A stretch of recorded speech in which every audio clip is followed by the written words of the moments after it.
The View studio buzzed with anticipation. Bright spotlights bathed the stage in warm light, and the live audience hummed with excitement, eagerly awaiting the guest's appearance.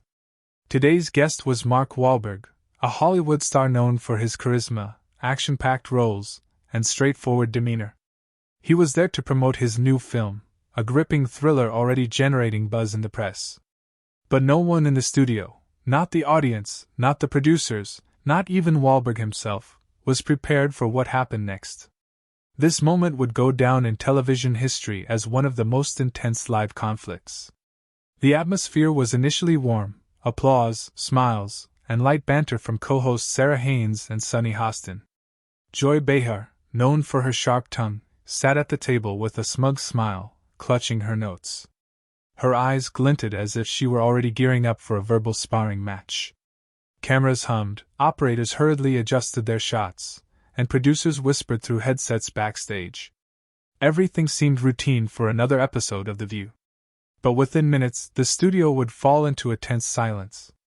Mark Wahlberg strode into the studio with a confident smile, his steps light but firm. Dressed in a black leather jacket, jeans, and sporting a hint of stubble, he looked every bit the Hollywood tough guy yet approachable. "One of us." The audience erupted in applause, some even standing and chanting his name. Wahlberg waved, took his seat at the table, and exchanged playful banter with Sarah Haynes, who asked about his preparation for his latest role. "Mark, you're playing another tough guy," Sarah teased, "but this time with a deep inner world. How do you balance these action roles with your family life?" Wahlberg grinned, his eyes crinkling as he replied, "You know, Sarah, it all starts with discipline. I'm up at 4 a.m., working out, praying, spending time with my kids. Movies are work, but family, that's my heart." The audience let out a collective "ah," some clapping.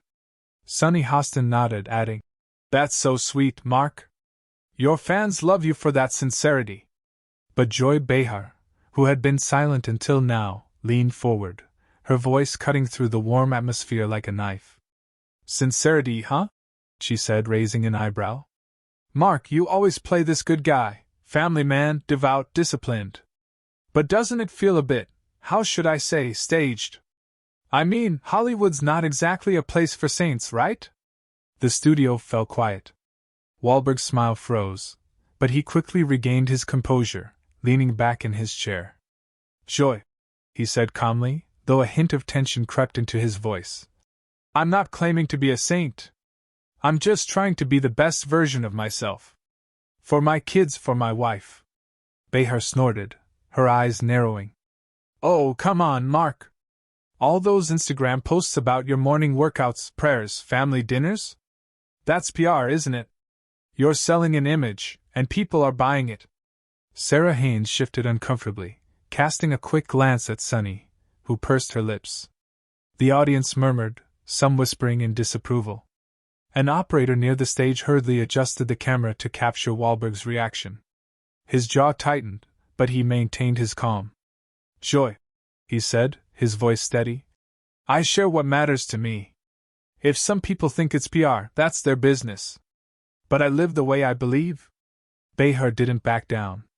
She flipped through her notes, as if searching for something specific, her smile sharpening. "All right, Mark, let's talk about those beliefs," she said. "You talk a lot about faith, about morality. But you didn't always have such a saintly past, did you? I mean," she paused, as if savoring the moment, "your teenage antics, fights, even a criminal record. And now you're suddenly this model family man? How does that work?" The studio went deathly silent. A few audience members gasped, others whispered. Sarah Haynes tried to intervene. "Joy, come on, maybe let's talk about the movie? Mark, tell us about your new role." But Behar raised a hand, silencing her. "No, Sarah, I want an answer. Mark, you don't deny you had a rough past, do you? And now you're trying to convince everyone you've changed. Doesn't that seem a bit hypocritical, preaching morality when your background isn't exactly spotless?" Wahlberg clenched his fists on the table, his eyes darkening. He took a slow breath, as if trying to steady himself. The cameras zoomed in on his face, catching every micro-expression. The studio was so quiet you could hear the click of someone's phone as an audience member began recording. Producers backstage whispered frantically, one gesturing to the operator to keep the shot tight. "Joy," Wahlberg began, his voice low but laced with steely resolve. "I'm not hiding my past. I made mistakes, and I paid for them. But I'm not here to justify myself to you or anyone else. I changed because I wanted a better life. For myself and my family." Behar leaned closer, her tone dripping with sarcasm. "Oh, that's so touching, Mark. But doesn't it seem like you're using this from sinner to saint story as a marketing ploy? People love a redemption arc, don't they? It sells tickets." Sunny Hostin tried to step in, her voice shaky with discomfort. "Joy, maybe that's enough? Mark's here to talk about his movie." But Behar ignored her, her eyes locked on Wahlberg. "I'm just saying, people have a right to know who you really are, Mark. You can't just hide behind this new image and expect everyone to buy it." The tension in the studio became palpable. The audience was split, some whispered in support of Wahlberg, others waited for his response. His face hardened, but a flicker of vulnerability crossed his eyes, as if he were recalling the times Behar referenced. The camera caught the way his jaw clenched, his fingers trembling slightly on the table. "Joy," he said finally, his voice deeper. "You want to talk about my past? Fine. I was young, stupid, made bad choices. But I'm not hiding. I took responsibility for my actions. What about you? Do you take responsibility for sitting here trying to tear me down for ratings?" The studio erupted in gasps and cheers. Someone shouted, "Yeah, Mark!" Sarah Haynes covered her face, while Sunny Hostin looked like she wanted to disappear. Producers backstage were in a frenzy, one whispering into a headset, "This is getting out of hand." The View studio was engulfed in tense silence, broken only by scattered whispers from the audience and the hum of cameras. Mark Wahlberg, his face taut but composed, had just challenged Joy Behar, asking if she took responsibility for her words. Her eyes narrowed, her smile grew sharper, as if she relished the verbal sparring ring. "Responsibility?" Behar echoed, her voice dripping with sarcasm. "Mark, I'm just doing my job. People want the truth, not some polished Hollywood star image.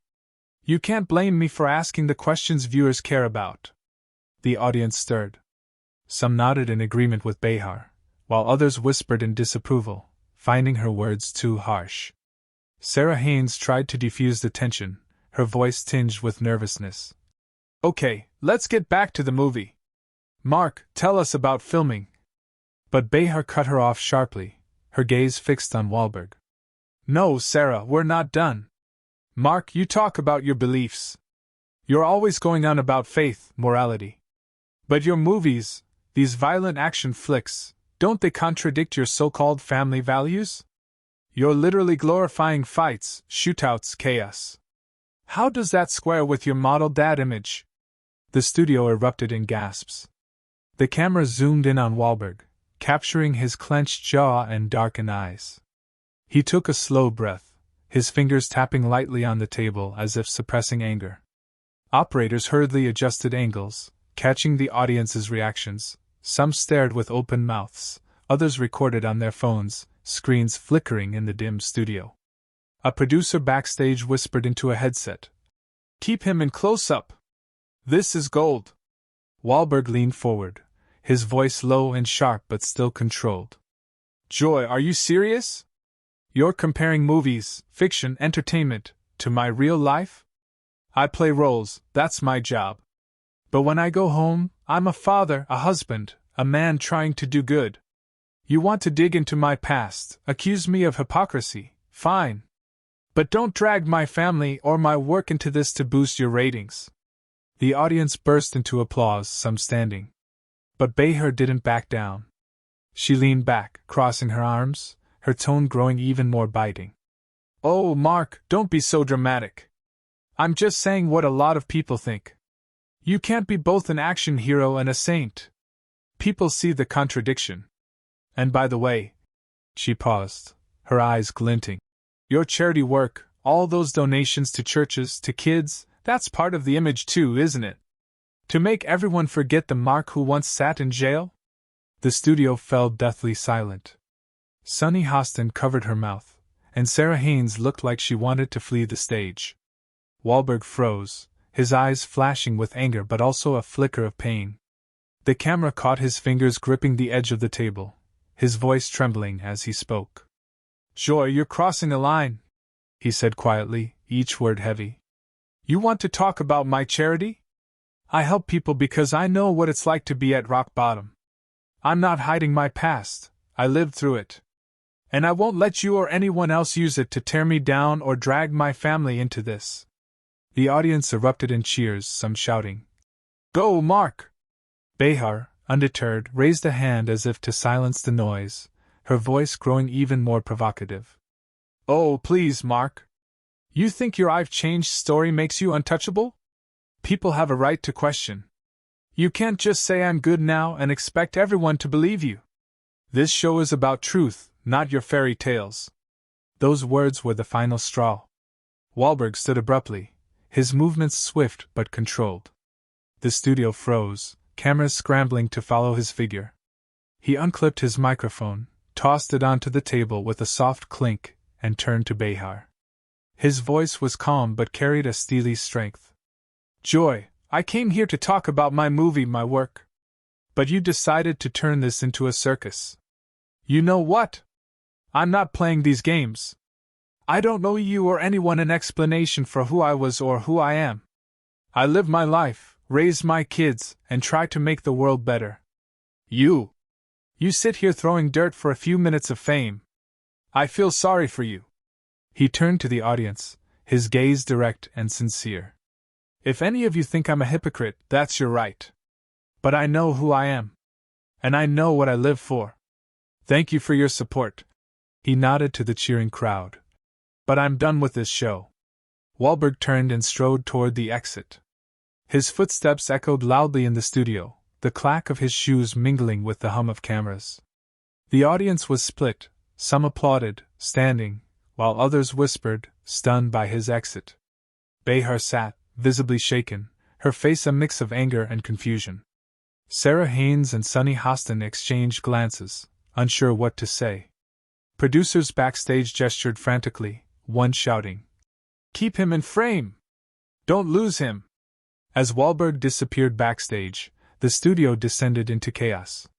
The audience buzzed, some recording the final moments on their phones, others shouting, "Mark, you're right!" Behar tried to regain control, her voice shaky as she said, "Well, that was unexpected. But the show must go on." Her words were drowned out by the noise. Cameras continued to hum, operators switching angles in a frenzy, while producers scrambled to figure out how to wrap the segment. Sarah Haynes attempted a joke to lighten the mood, but it fell flat. Sunny Hostin shook her head, muttering under her breath. Within minutes, clips of the moment began spreading across social media. Hashtags #Mark Wahlberg and #The View trended, and the video of Wahlberg tossing his mic and walking out garnered millions of views. On Twitter, now X, opinions were divided. Some called Wahlberg a hero for standing up for his dignity, while others argued he was dodging tough questions. Behar faced a wave of criticism for her aggression, though her supporters claimed she was just doing her job.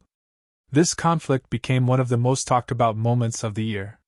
Wahlberg's reputation as a man who stands by his principles only grew stronger, though some critics accused him of being overly sensitive.